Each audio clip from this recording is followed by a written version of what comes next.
Hanter, Philippines. Thousands of civilians fled fighting in the Philippines on Wednesday as troops sought to contain Islamic State-linked militants who took over large parts of a city, set building ablaze, and captured a Catholic priest and other Christians. President Rodrigo Duterte said he had no choice but to declare martial law on his native island of Mindanao following a failed raid by soldiers on Tuesday on a hideout of the MOT militant group, which triggered clashes and chaos across the largely Muslim city of Marawi. Duterte said Islamic State could not be allowed to gain a foothold in the Christian-majority Philippines and he would do whatever it took to rebuff extremists from the MOT group and the allied Abu Sayyaf, even if it meant many would die. And quote, anyone now holding a gun, confronting government with violence, my orders are spare no one, let us solve the problems of Mindanao once and for all.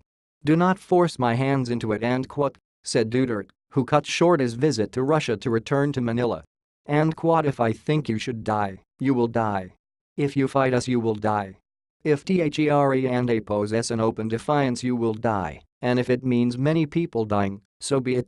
THAT and oppose how it is. And quote, soldiers and rebels set up checkpoints and roadblocks en routes in and out of Marawi as a stream of men, women, and children fled. Long queues of pickup trucks and jeeps crammed full of people and loaded with belongings snaked on roads leading into nearby towns. Battles abated on Wednesday as the military tried to isolate MOT fighters while awaiting reinforcements to the city of 200,000 people, which an official described as a ghost town. MOT snipers and booby traps were hampering operations, which could last 3 more days, the military said. 13 militants and 7 members of the security forces have so far been killed and 33 troops wounded in the fighting, according to the military. Duterte said martial law would mean checkpoints, arrests, and searches without warrant, and it would go on for as long as it took to restore order, but he would not tolerate abuses of power by police or soldiers.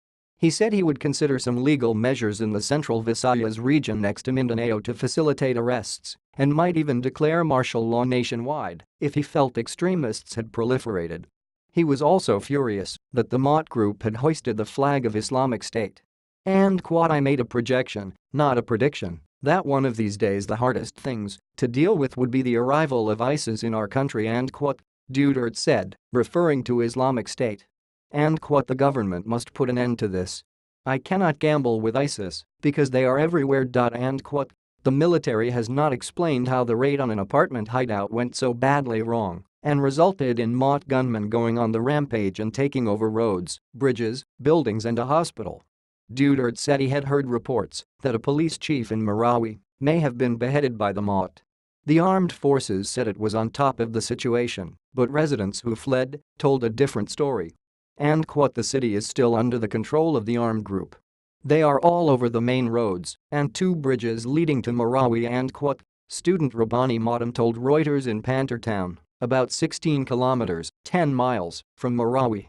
Duterte said martial law in Mindanao, which would apply for 60 days initially, would be like that of the 1970s rule of late dictator Ferdinand Marcos, remembered by many Filipinos as one of the darkest chapters of recent history. He said MARCOS and oppose use of martial law was and quote, very good, and quote, the Catholic Church said rebels had taken hostage Father Chido Suganab, a priest at MARAWI and oppose's Cathedral of Our Lady Help of Christians, and several churchgoers. And quote, they have threatened to kill the hostages if the government forces unleashed against them are not recalled, and quote, said Father Socrates Villegas, president of Catholic Bishops' Conference of the Philippines. And quote, we beg every Filipino to pray fervently. And quote, TUESDAY and oppose's raid was aimed at capturing Isnalan Hapalan, a leader of the Abu Sayyaf group notorious for piracy, banditry and for kidnapping and beheading Westerners. The MOT and Abu Sayyaf have pledged allegiance to Islamic State and have proved fierce opponents for the military. Critics chided Duterte for what they saw as an overreaction in declaring martial law on an island the size of South Korea and the second biggest in the Philippines after an incident in one city. The National Union of PEOPLES and oppose lawyers, a group of human rights attorneys, called it and quote, a sledgehammer, knee-jerk reaction and quote, that would and quote, open the floodgates for unbridled human rights violations and quote,